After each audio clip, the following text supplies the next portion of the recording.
everyone's looking for the young guy. They're looking for McVay.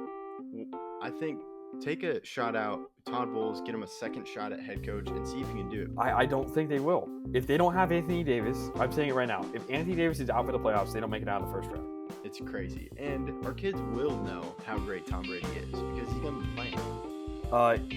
Yes, it is 15.0%. That's what the Yankees brought Garrett Cole to do. He was a 6th-round pick. This is a fairy tale story that's being written in front of our eyes. People like to call them their JV team, and they just stole one of their better players. They didn't struggle against the Padres. The Padres didn't really put up a fight in most of the games. Jerry Jones, hope you're listening. Hi, I'm Landon Bowe, and you're listening to Outsiders Opinions with Kevin and Austin. What's up, y'all? Welcome to our NFL Opinions of the Week, and this one is a tricky one this year. Who wins Coach of the Year, Austin? You said you have 3 people. Yeah, sure, there's guys like Sean McVay with the Rams or Sean Payton with the Broncos, but those guys have already made the playoffs. I think that this is going to be one of the guys who is on a team that has not made the playoffs recently, or at least the last 2 years. I think the 3 options are Shane Steichen with the Colts, Mike Vrabel with the Patriots, and then looking to an NFC squad, Mike McDonald with the Seahawks. So I think those are the 3 clear-cut options. All 3 of those teams have not made the playoffs, at least in the last 2 years. With the Colts and Patriots, I expected the Patriots to make the playoffs. I don't know if you remember that. But I had them as a 7th seed, not being 8-2 and looking like an actual contender potentially this year. The Colts came out of nowhere. I believe I had them going 3-14 or 2-15, one of those two. I had them very bad this year. And then the Seahawks, I had being decent, but I did not expect them to be the number 1 team in the NFC as they are right now. So I think those are the 3 clear-cut, upper echelon candidates. Sure, like I said, Sean McVay with the Rams, they're 7-2. Or Sean Payton, they're 8-2. But I think it needs to be a guy on a team that has not made the playoffs while they've been the coach there, which is all 3 of the guys I mentioned. Yeah, I think those are 3 great options. And yeah, I can't really think of who else. And when I think about this award, Shane Steichen arguably could be that guy. But also, I would say, I think it's Vrabel's.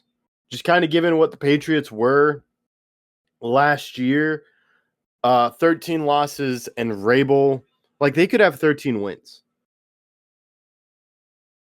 Yeah, they could. But I think the Colts are also up there. I think those are my 2 prime candidates. No one expected the Colts to be this good. And they've beaten some good teams this year, and I definitely have been impressed by how much they've really overcome kind of the – we've seen teams before start 3-0 and just be bad after that. But they've been 3-0, and they lost, and everybody thought they may fall down to earth. And then they've beaten teams like the Chargers. They've beaten the Broncos. Those are 2 teams that are very good in this conference. And I think Shane Steichen is up there. Yes, Mike Vrabel. The thing about the Patriots is they have an easier strength of schedule than a team like the Colts does. So that may play a little bit of a factor. I don't know. But both of those guys, I think, are amazing candidates. And I would not be shocked if one of the 3 guys I mentioned wins it. And then for the Seahawks, I mean, Sam Darnold is 2nd year really as a starter in a row. They have a pretty kind of young defense. Their defense is still 5th in the league, points against, 3rd, points for. So they're averaging 31 points per game while only allowing 19. And they also have some good wins. I mean, they beat the Steelers. They've beaten the Bucs. They've beaten the Jaguars. And I think those are the 3 candidates. I can't really see, even if, for example, the Rams go 13-4, if the Colts go 12-5, Shane Steichen has it over him. Am I wrong in saying that? No, yeah. I think it's really down to me between Shane Steichen and Mike Vrabel. Yeah, I think Mike McDonald deserves a little bit of credit there too, but yeah. He does. Because the Seahawks, I don't think anybody expected to be this good. But those 2 teams you just mentioned, again, I had the Patriots getting 9 wins. I think I had them going 9-8 making the playoffs, so they already have 8. And I believe I had the Colts. I think the Colts are more unexpectedly great. But the Patriots, I mean, with a QB as young as Drake May, with all the injuries they've had on offense with their running backs, and they just keep going and going and going. I mean, I've been impressed by both those guys. Do you think it impacts the race at all? And now I don't like that this may be a conversation, but it has to be had. That Mike Vrabel's already won a Coach of the Year. Do you think that may impact him to go like, okay, he's already won one, and Shane Steichen is still extremely worthy of it, so let's just give it to Steichen? I don't think that is in scenario because I think it's almost you got to look at the different situations because it's going to like, yes, Mike McDonald is a great argument. And if it was any other year, he'd probably win it. But this year, when you have the Colts who bench that signed Daniel Jones on a 1-year deal and then he became the starter and now they're one of the best teams in the AFC, it makes a huge argument kind of what Shane Steichen has done. Then you have Vrabel, who takes a team that had 2 straight seasons of 13 losses, and now they could have 13 wins.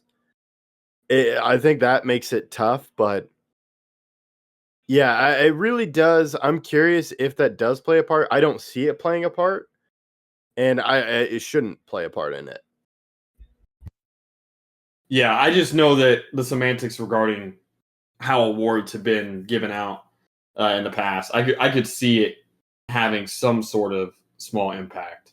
But I do wonder, like, does strength of schedule play an impact? Because the Patriots have one of the easier strength of schedules in the league. And while the Colts don't have a hard one, it's definitely harder than the Patriots. Yes, that is a good point. And it's really going to come down to, I think, who gets the number 1 seed in the AFC. That's true. I think that, I mean, it's a really tight race between a lot of those teams. I'm excited for who's going to win it. I think that whoever wins it is going to be deserving. I think that's 100% the truth. But as long as it's one of those 3 guys I mentioned, and I think it will be. But it's crazy if we would have said this before the year, like these being the top 3 candidates to win Coach of the Year heading in. I would not have. I don't know if I would have seen that. Absolutely, yeah. I think Ben Johnson was probably a favorite, but yeah, looking at it, any of these 3 is deserving, as you said. Well, and Johnson's 6-3 with the Bears, so it's not like he's had a bad run of things. It's just those other guys have been remarkable. Yes, yeah, that's true. So things could change. Yeah, it's kind of Liam Cohen. I don't know. That would probably be a high favor one too, but like before the season. Yeah, before the season. Yeah. So, yeah, very interesting. We'll have to see what happens. Yeah, it's a tight race, and if you had to guess who wins it, would you say Vrabel? No, I think it's going to go Colts because that's I agree. Steichen is my favorite at the moment. My winner would be Vrabel. I'm saying predict who wins it, not predict who. Predict is Colts, but I would give it to Vrabel. I think I would give it to Steichen either way because I don't think that people thought Drake May was going to be a great quarterback. He was picked with the number 2 pick. You know, pick a guy with the number 2 pick that doesn't have a lot of potential. But Jones just was a backup player for the Vikings last year. So, yeah, I do find it funny that 2 of the QBs that were on the Vikings last year were Sam Darnold and Daniel Jones, and now they're both on teams that are 7-2 and 8-2 respectively.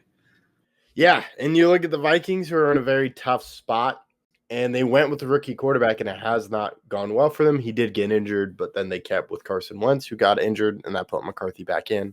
So it was a very tricky situation. So, yeah, it's going to be very interesting. I'm curious who gets it. Let us know your thoughts in the comments. We appreciate you listening to Outsiders Opinions.